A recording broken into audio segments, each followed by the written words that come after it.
Welcome, welcome, welcome to Pass Psych Tonight. I'm your host, admired Professor Ross, or as I'm affectionately known around here, Adam Levine. Minus every single thing that qualified him for People's Sexiest Man Alive in 2013, and if his face were stung by multiple bees. Thank you so much for joining us. Now, before we dive into our main story on memory tonight, let's begin with a related but no less important topic, general study tips. First up, multitasking, or divided attention. Now, is it a good idea to study while listening to music or watching TV? The simple answer, no. Don't believe me? Well, let's test your multitasking skills with this video featuring magician David Copperfield. Seen here answering the question, what would happen if Jeff Goldblum merged with Dollar Tree self-tanning lotion and a dry roasted almond in The Fly? You're going to multitask. Do two things at once. Now, count how many times you see my picture or name on the screen. At the same time, listen to my voice and count how many times you hear the word magic. Pay attention. Here we go. What's magic about magic is that some magic fools your eyes, while other magic fools your brain. The magic of attention is responsible for some of magic's most impressive illusions. A lot of magic is quite easy to perform, while other magic can be quite difficult to pull off. But that's magic. Harder than you thought? How many times did I say magic? How many times did you see my picture or my name? Not so easy, was it? This is because multitasking decreases the attention devoted to each individual task. When you are studying and doing other things like watching TV or listening to music, your brain constantly shifts between tasks, hurting comprehension, retention, and performance. So my advice, gather all your notes and lock yourself inside a windowless panic room fortified with reinforced steel and sound-absorbing panels to block out all the distractions. Next, should you be taking notes on a laptop or stick with good old-fashioned handwriting? Research supports notes by hand as it is linked to better retention. Now, why is this the case? Well, for starters, there are no laptop-related distractions. So, no temptation to check these very unfortunately named websites. speedofart.com, winnersexpress.com, or penisland.net. We also tend to mentally check out when typing on a laptop and transcribe information verbatim due to how fast our typing abilities are. Now, on the other hand, handwriting requires more active engagement, as it is often impossible to write everything down. So we're forced to prioritize what is most important and summarize material into our own words. You're doing more than recording what your professor says when you write by hand. You're thinking about the meaning, and that improves the odds of retaining it. You know, we may even get creative by personalizing our notes with helpful drawings or symbols, which hopefully more useful than these right here. And students will sometimes ask me, should I space out my studying or should I cram? Come to think of it, no students ever asked me this question or even talked to me, really. I wonder why. All right. Most students just cram before tests. Unfortunately, research indicates that cramming, also called massed practice, is not the most efficient method. A more effective study method is called distributed practice, where you space out your studying over many days. Studies find distributed practice to be more effective, regardless of time available for studying or how long you need to remember what you're studying. Also, staying optimistic and thinking positively can help boost our performance. So, here is rapper-actor Gaeta to hype you up. Y'all better study up and y'all better wiggle up and do what y'all got to do to pass that test. Anyways, I appreciate y'all. I love y'all. Thanks, Gaeta. Steve Ross, the boss. Oh, Gaeta, you silver-tongued devil. And now, this. And now, A bunch of multitaskers being bad at walking.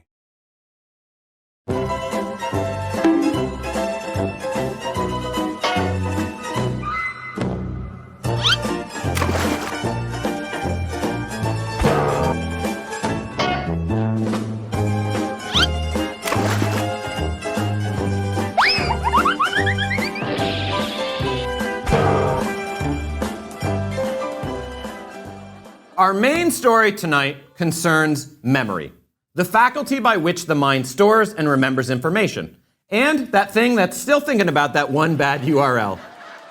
You're welcome, viewers. Let's begin by testing your memory for visual details of a common object. Do you think that you could easily recognize an object with which you are quite familiar? You might be inclined to say, duh, Steve, if it's an object I regularly use or have seen, no problemo, you idiot. Okay, well, here's the challenge. Choose the authentic penny from this lineup, which has 1 genuine penny and 5 inaccurate representations. Go ahead. Take your time. It's not so easy, is it? I'm not even going to give you the answer. I'll let you figure it out. Aren't I a withholding little stinker? Why is this so challenging? It's not necessarily a failure of our memory, but rather a failure to enter all the features of a penny into our memory, or what's called a failure of encoding. We only enter the essential features of a penny into our memory, like the size, shape, bronze color, and Lincoln. This leads to the 3 fundamentals of memory: encoding, storage, and retrieval. Right? As just discussed, encoding is the act of entering information into our memory, while storage refers to the retention of memory, and retrieval involves recovering items from our memory. A helpful analogy is to compare these functions to the processes of a computer. Encoding is much like typing on the keyboard.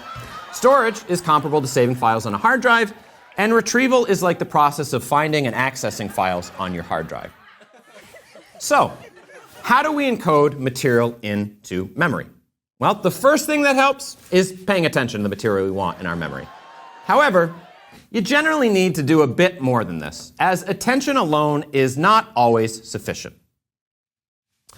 The levels of processing theory by psychologists Craig and Lockhart, who sound a bit like an 80s smooth jazz duo, suggests the deeper the processing, the more likely we are to encode information into memory. Now, a few words will quickly pop up on the screen, and I'm going to ask you a question about each. Right. Word 1. Is this word capitalized? 2. Does this word rhyme with plate? 3. Have you used this item recently? The levels of processing theory predicts you would be least likely to encode matchstick because you are engaging in what's called structural processing, which is very shallow, as you focused on only the physical characteristics or the first letter of the word.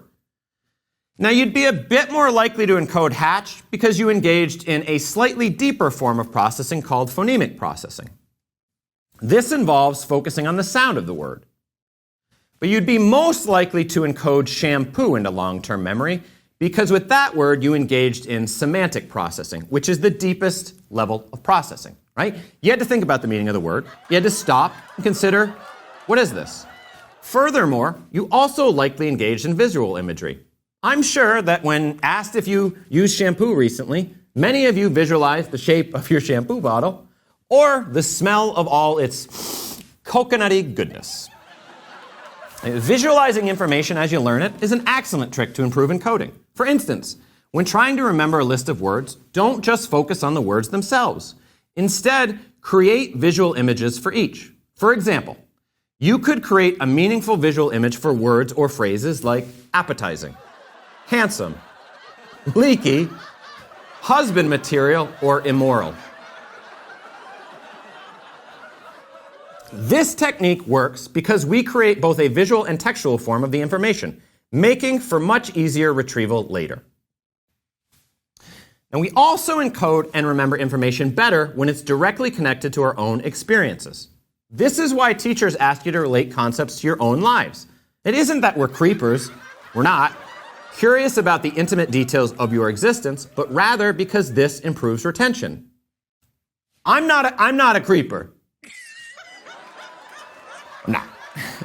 Research also finds that we pay more attention to material referencing our own names and are more likely to remember it. This self-reference effect helps explain why years ago I got no response from celebrities on Twitter when asking them to record a special video message for my partner and I when I used my Young Buck 420 handle. But I was successful when I included their own names in my handle, such as Help Me Aaron Paul and Help Me Jordan Peele. Here is a snippet of that video. Steve, how are you? Congratulations to you. Steve Ross, playing guitar, I'm at a loss, check it. And I said, congratulations. Steve, and good luck, congratulations. Now, that relationship didn't work out, but it probably doesn't have anything to do with me or my deeper issues. Probably not. Darkness, my old friend. I've come to talk with you again. Moving on. All right. Woo. Okay. Let's talk storage. The most widely accepted storage model is the Atkinson-Shiffrin model. So let's cover the one all the cool kids support. Atkinson and Shiffrin, which sounds a bit like a TNT buddy cop show featuring the no-nonsense Atkinson and his loose cannon partner Shiffrin. They propose 3 stages or types of memory systems: sensory memory, short-term memory, and long-term memory. The earliest stage, sensory memory, is like a sensory buffer preserving information from our senses, eyes, ears, and so on, for a minuscule period of time, like fractions of a second to a couple seconds. For example, we store an exact copy of what is seen for about 1/4 of a second, almost like an afterimage. Now, this explains why we see a trail of light when a laser pointer is moved quickly. Although the dot itself is only in a given position at any moment, sensory memory holds onto the image of the laser pointer from the previous position as it moves, and we end up seeing a trail of light. Cats, they also have sensory memory, which explains why those little idiots are so excited by lasers.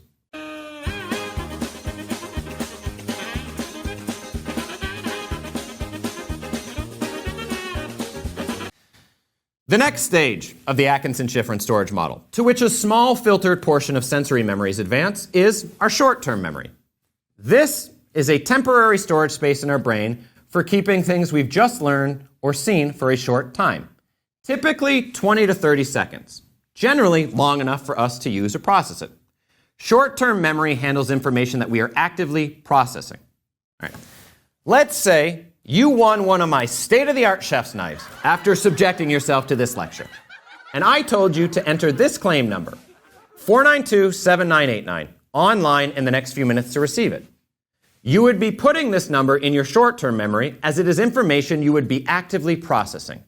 And generally, information stays here for 20 to 30 seconds. But this could be extended with a technique called maintenance rehearsal, which I'm sure many of you have done.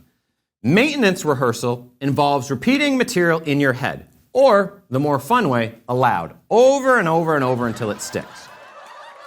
It's utilized by slap enthusiast Will Smith in this clip from The Pursuit of Happiness. Okay, write this number down so you can call my secretary Janice and she can give you all the specifics. Yep. Okay, 415. 415. 864. 864. 0256. 0256. Yeah, extension 4796. 4796. All right, call her tomorrow. Yes, sir. 415-864-0256. Okay, bye. All right, yes. Thank you very much. We'll see you soon.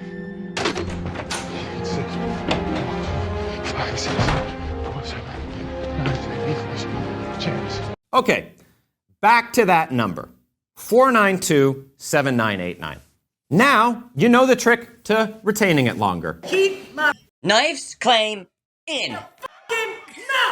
Information won't stay forever with maintenance rehearsal. In fact, it probably won't stick longer than any other information stored in short-term memory.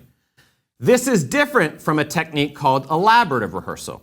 Elaborative rehearsal is useful in transferring information into our long-term memory. Elaborative rehearsal involves considering the meaning of information and connecting it with material already in memory at the time of encoding. You greatly increase the likelihood of successfully storing information in your long-term memory by doing this. What's an example of it? An example is a mnemonic, like please excuse my dear Aunt Sally for remembering the order of operations. You are connecting new information to a location or phrase already in memory. Another example would be to connect things to a song you know. My close friend, or for Gen Z viewers, my tween. Sorry. He remembers grocery lists by inserting them into the Can-Can song. Pickles, Wheaties, and bologna, and some rice-a-broni, sweet potatoes, and a box of rigatoni, almond, soy milk, and granola, piece of Coca-Cola, and a bag of pretzels for my wife. Hi. Now, let's test the capacity of your short-term memory. Here is our Past Psych Tonight correspondent, Brian Baumgartner. We booked him on Cameo. Better known as Kevin Malone from The Office, to test your short-term memory capacity. He will present a sequence of numbers. Your job, recall these digits in the exact order presented. Hello, Psych students. Hi. Surprise, everybody, it's me. No, not Ashton Kutcher. Listen, I am here to test your memory. Don't spill the metaphorical chili. Remember these numbers in exact order. 8, 3, 2, 5, 7, 1, 9, 6, 4, 3, 5, 7. You got that?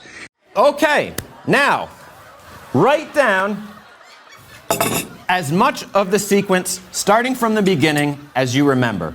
And while you do that, I'll just be here having a couple bites of this mouth-watering Ponderosa ribeye steak and fries seasoned to perfection, accompanied by some soothing music. Dear God, it's good. Do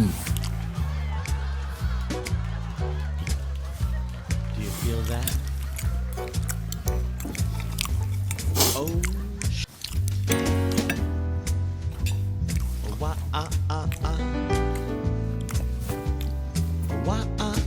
So good. Get up, come on, get down with the sickness. Get up, come on, get down with the sickness. Get up, come on, get down with the sickness. Open up. All right. And let it flow. Get up, come on, get down. Feel free to pause right now if you need more time. But here are those numbers. It's still chewy. It's good, though. So here are those numbers. How'd you do? My guess is you fell between 5 and 9 digits. This is because George Miller suggests the capacity of short-term memory in most adults is about 7 plus or minus 2 items. Sorry, excuse me. 7 plus or minus 2. Which is also about the number of times a week I corner my colleague Evie in the hall to discuss my ongoing digestive and prostate issues. So, one strategy to expand beyond the typical 5 to 9 items is to chunk. And I'm not referring to this character. Chunking is grouping individual items of information into larger, more meaningful units. If given a sequence of random letters to memorize, like these, TBS, MTV, HETV, FOX, it is believed you could typically remember 7 plus or minus 2 letters in order, like we just talked about. However, you could regroup or chunk these letters into network acronyms for stations my dad falls asleep to during Big Mama's House marathons that make your granddad mutter, "We used to make things in this country," our housing porn for millennial shut-ins, and that our smooth-brain uncles get the exact wrong mortgage information from, courtesy of Magnum PI. You would likely remember all the letters doing this. If Mr. Baumgartner had used numbers that consisted of familiar zip codes in the earlier demo, you could have chunked to remember more digits. Point is, chunking works, and it's fun to say. Chunkin'! Chunkin'! It's fun. Right. Now, there is an alternative to this Atkinson-Shiffrin short-term memory model posed by psychologists Badley and Hitch, which sounds a lot like How I Kiss and my least favorite Will Smith movie. They developed a more detailed model termed working memory, consisting of multiple components working together in short-term memory. You can read more about this in your textbook. You know, that thing you're supposed to be reading each week.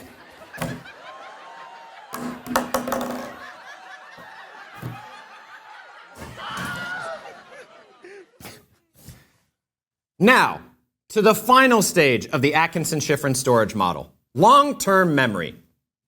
Here, we store information for a lengthy period of time, sometimes indefinitely. Long-term memory is like the hard drive of a computer where material is kept safely for us to access when necessary and remains available for a long time. We don't have to repeatedly practice or rehearse information here to remember it. For instance, you can easily recall your own phone number or your father's name because they are most likely in long-term memory. There's no need to walk around constantly repeating, my dad's name is Greg, my dad's name is Greg, my dad's name is Greg, out of fear that it might disappear. Even if you've been told you're no longer his son after choosing the role of mayor in your high school's production of Bye Bye Birdie over JV baseball.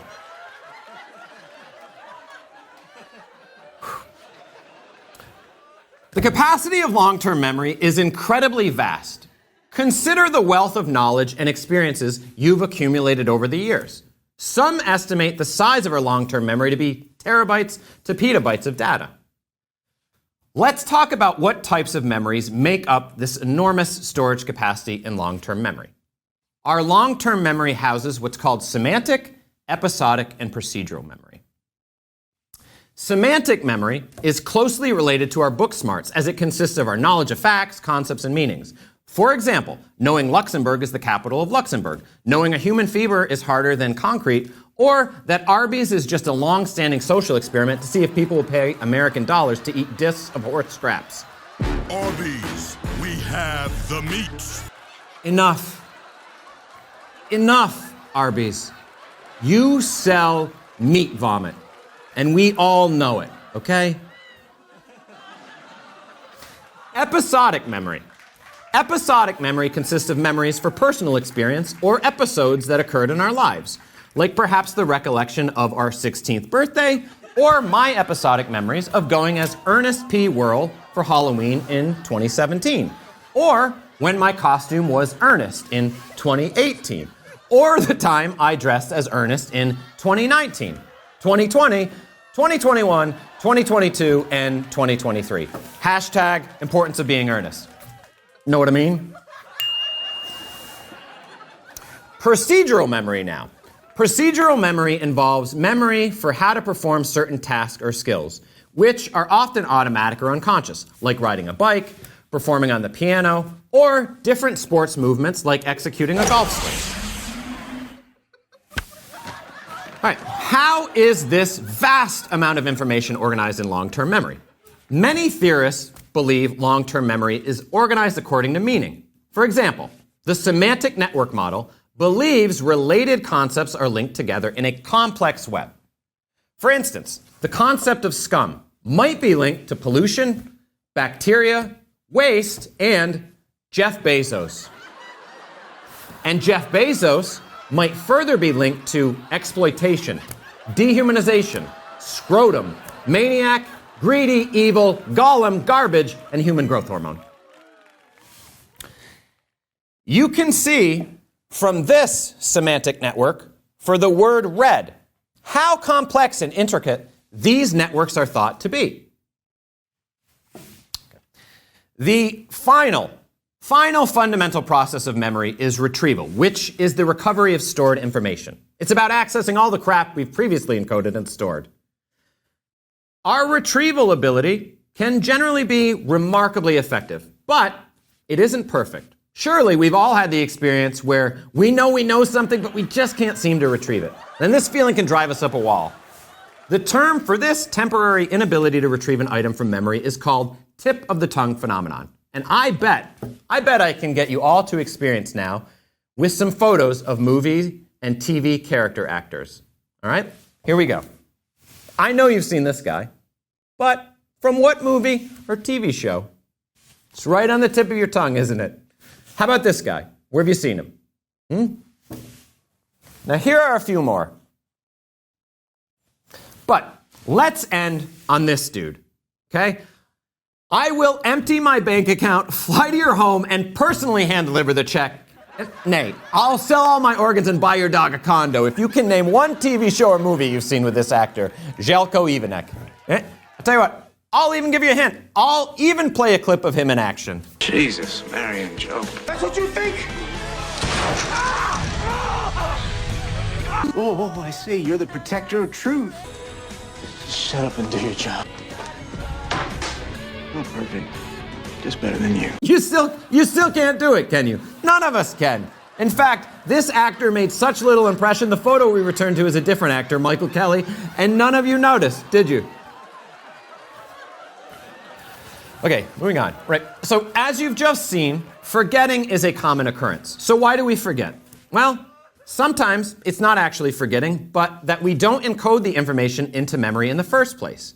This is called encoding failure. And a good example of encoding failure is the penny activity we did earlier, or what happens to me when I meet more than 5 people at once at a party. Perhaps you've experienced this too, where you completely space out during introductions, hearing nothing but a Charlie Brown's teacher-like muffled sound. Then, when I speak to one of these people one-on-one later, I'll ask their name. I'll say, oh, I've forgotten it. But that's not true. I just likely never encoded it to begin with. So I should be saying, I didn't deem you important enough to encode earlier, so could you give me another chance now? And feel free to steal this line at parties. All right. Now, one reason we might forget something placed in our short-term memory, so definitely our short-term memory, is simply due to the passage of time, especially if we're not actively rehearsing it. This is called decay or transience. For example, I bet you can't recall that knife claim number I mentioned earlier, because it's likely started to fade from your short-term memory by now due to decay, transience. I hope you can't remember it. All right. Sometimes we forget or can't recall material due to interference from other information in memory. Let's say you have a sociology and psychology test on the same day.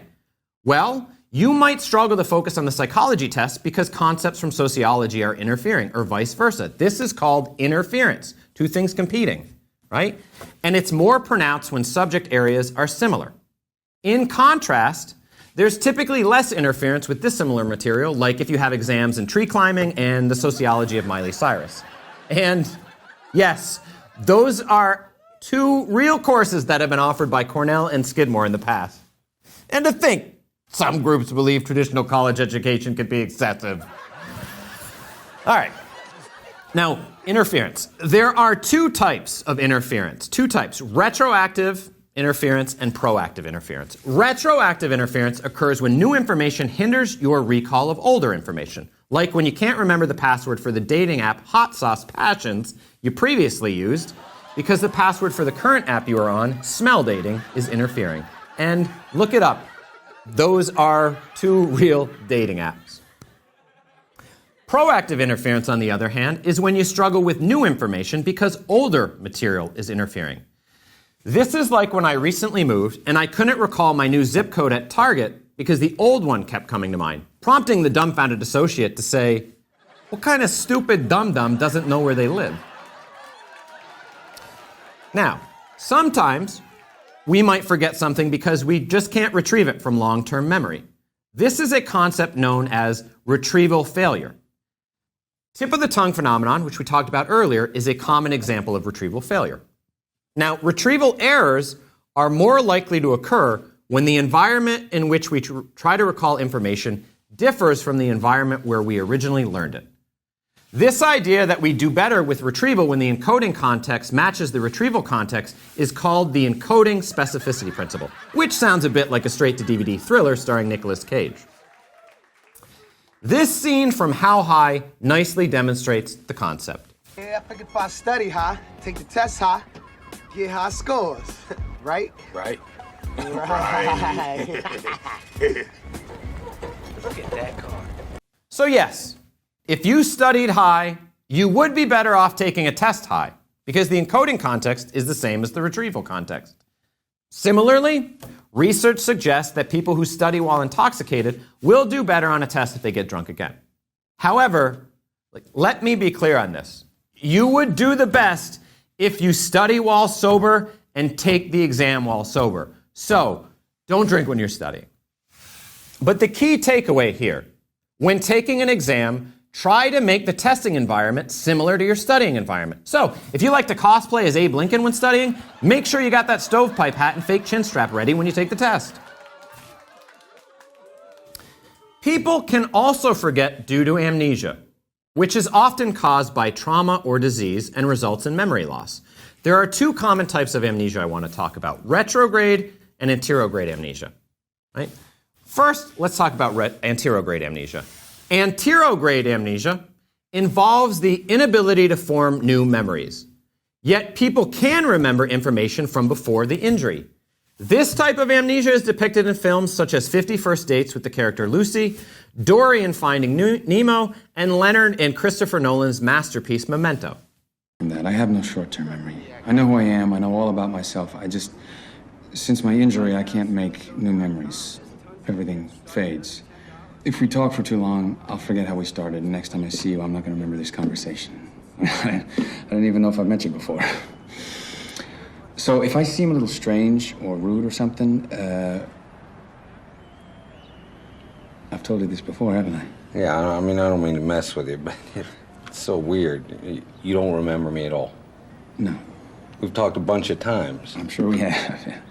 On the other hand, retrograde amnesia involves the loss of memory for events prior to injury. People with this condition struggle to recall details or episodes from their past.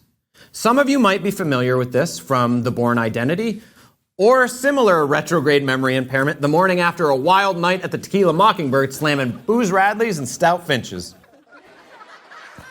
Right. Those types of amnesia that I just talked about are considered biological because they result from brain injury generally. But there is also psychological amnesia, which involves forgetting or suppressing memories because they're too painful or traumatic. Take, for example, my students' claims that they have buried the memory of my short-lived yet magnificent mustache. In fact, here's a rapid-fire rundown of some of the hurtful jokes they made about it.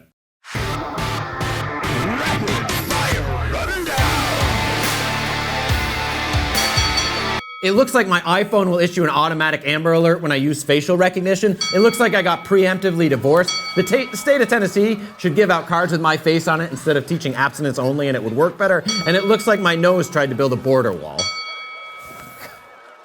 College kids say the darndest things. God bless them. Okay, so on a serious note, memories we block because they are too painful to consciously recall are known as repressed memories.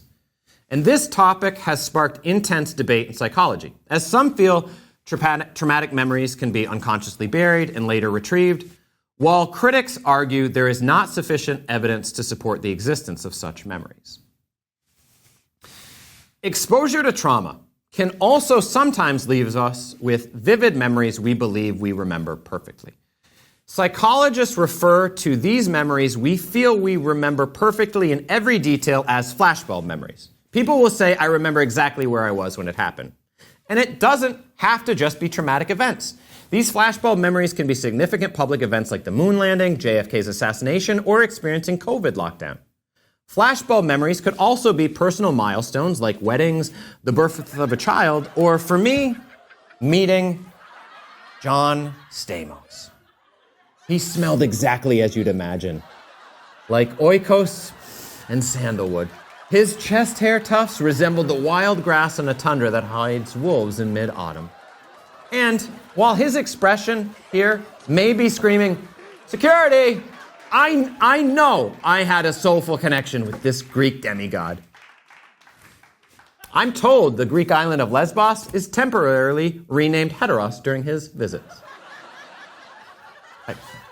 Look, best to move on here because if you asked me to share more of what we had, I'd talk forever. Forever. Ooh.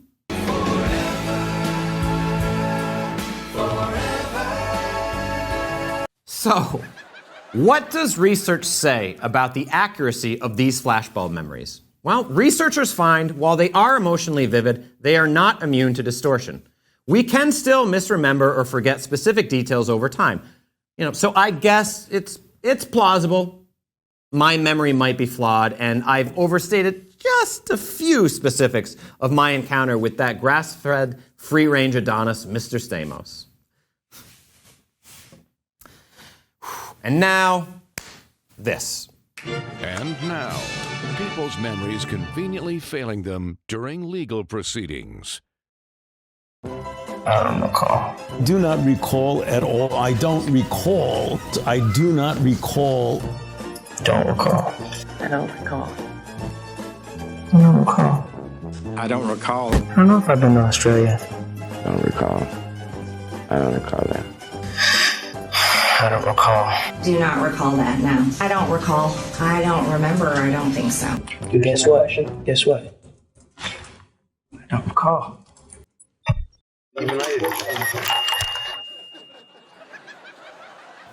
I'd like to end the show by sharing my bid to preserve the legacy and memory of my heavenly, majestic mustache.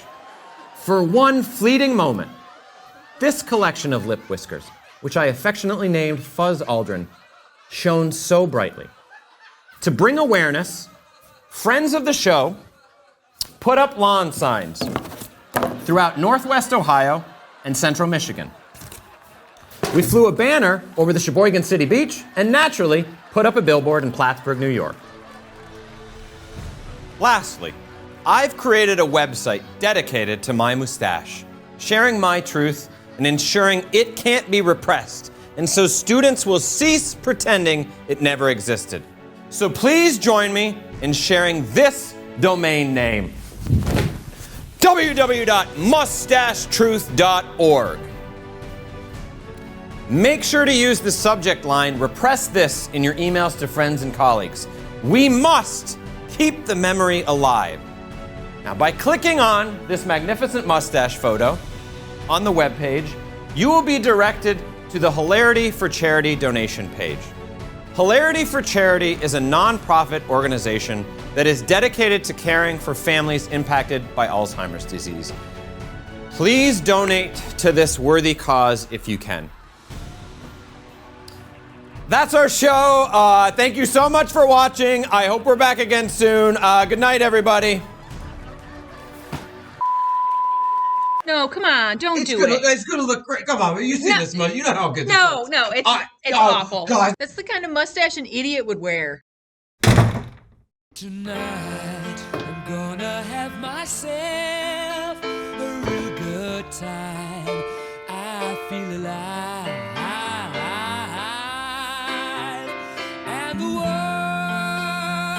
I'm turning inside out. Yeah. I'm floating around in ecstasy. So don't stop me now. Don't stop me. 'Cause I'm having a good time, having a good time. I'm a shooting star leaping through the sky like a tiger, defying the laws of gravity. I'm a racing car passing by like Lady Godiva. I'm gonna go, go, go. There's no stopping me. I'm burning through the sky, yeah. 200 degrees, that's why they call me Mr. Fahrenheit. I'm traveling at the speed of light. I wanna make a supersonic man out of you.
time.